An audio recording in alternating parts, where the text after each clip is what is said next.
Hi there! Today we are going to discuss about using the jigsaw versus the circular saw, and to determine which is the better tool between the two. At para masagot natin ang katanungan, which is the better power tool for you guys? And to answer that question, which is better, we're going to put them head to head with each other. Now, it's time to put this bad dog to sleep. For good!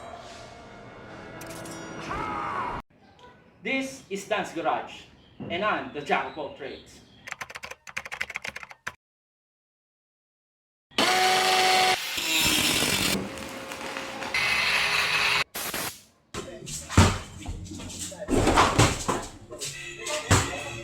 It's hard to breathe, but that's alright. Hush.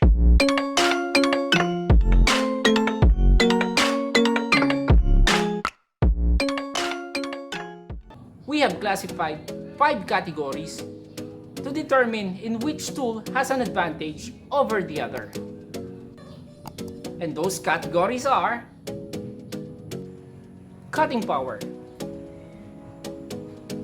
cutting speed, versatility, accuracy, and ease of use. Cutting power. First, we have the jigsaw. The jigsaw has a cutting depth of 80mm on wood and 8mm on aluminum or metal.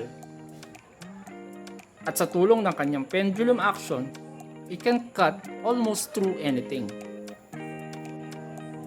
Now the circular saw. The circular saw cuts from 40mm on a 5.5-inch blade. On this model, but when we look at the chart up here, we can see that the biggest blade that we can use is up to 12-inch. That cuts up to 4.5 inches, and that translates to about 115mm of cutting depth. So mas malaki ang cutting depth na kaya ng circular saw kung mas malaki ang blade. Mas malaking blade, mas malaking circular saw. Hindi kagaya ng jigsaw na meron itong standard blade size.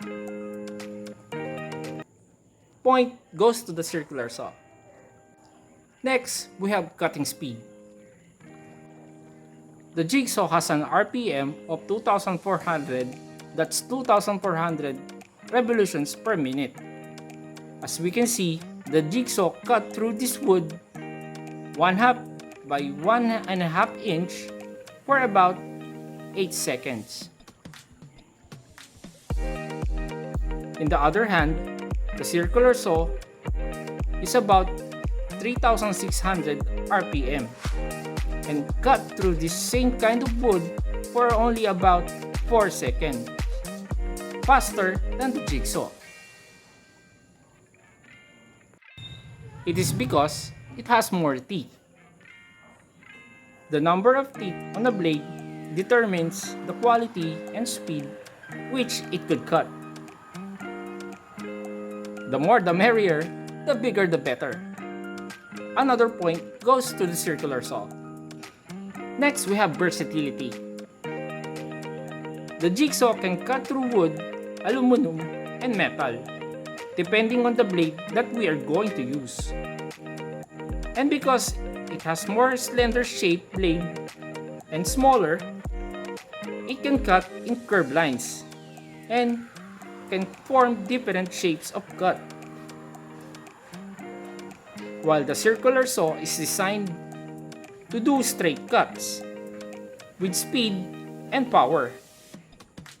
And because yung shape niya ay circular and malaki ito, hindi tayo makakagawa ng curved cuts with it.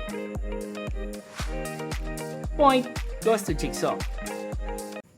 Fourth category is accuracy. At dahil ang jigsaw ay may maliit na blade, mas madaling lumiko ang blade nito kung tayo ay nagkakat. At kung matigas ang material na kinakat natin, mas prone ito na lumiko. Kaya madalas, kung gusto natin ng precision cut sa jigsaw, ay gumagamit na tayo ng guide at jigs. At ang circular saw naman ay design talaga to do straight cuts. Simpleng guide lang like a straight piece of wood ay ma-achieve na natin ang perfect cuts. Point goes to circular saw. And to our final category, ease of use. Alin ba mas madaling gamitin? The jigsaw is smaller than the circular saw. Also, it's lighter. And it doesn't need that much effort to operate this thing. Hindi pati siya nakakatakot gamitin dahil hindi naman ganun kalaki ang kanyang mga ngipin. Pero guys, ingat pa rin dahil delikado lahat ng kahit anong power tool. While the circular saw is bigger, more power, and more RPM. It's more badass ang dating. Sa tunog pa lang, habang umiikot ito ay matatakot na kayo. Matatakot na kayong hawakan at i-operate. Lalo na yung malalaking uri nito. This is a 5.5 inch blade model. Pero paano na lang kaya kung mas malaki pa dito? At lalo na yung mga pinakamalaki. Siguradong matatakot na tayong gamitin yun. So point goes to the jigsaw. And with all that, the winner is the circular saw. So yan, nakita na natin parehas in action ang jigsaw at ang circular saw. Nakita na natin na mas may slight advantage ang circular saw when it comes to power, speed, and accuracy. While ang jigsaw naman ay mas versatile, mas marami tayong pwedeng gawin. And most of all, mas madali itong gamitin. So ano ibig sabihin nun? Siguro, mas maire-recommend ko ang jigsaw for beginners. Dahil nga, mas madali itong gamitin at it's more safer to use. Kahit nga siguro batang maliit ay kaya itong gamitin. But finally, when it comes to use, mas kakailanganin natin ng circular saw. Lalong-lalo na kung wood ang pag-uusapan. Kasi kung bakal at aluminum naman ang ating kakatin, mas practical at applicable na grinder na lang ang ating gamitin. Pero what do you think? For you, which is better?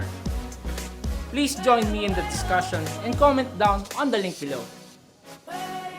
At dito na po natatapos ang video ito at sana ay meron kayong bagong natutunan at bagong natuklasan tungkol sa video ito. At sana makatulong ito sa pag-decide kung ano ang tool na para sa inyo. The jigsaw or the circular saw.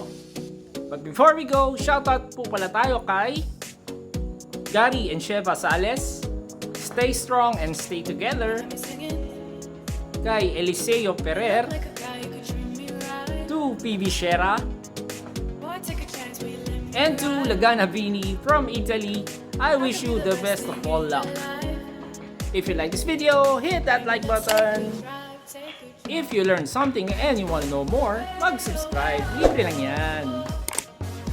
And if you want to be notified about our latest videos and updates, click that bell button.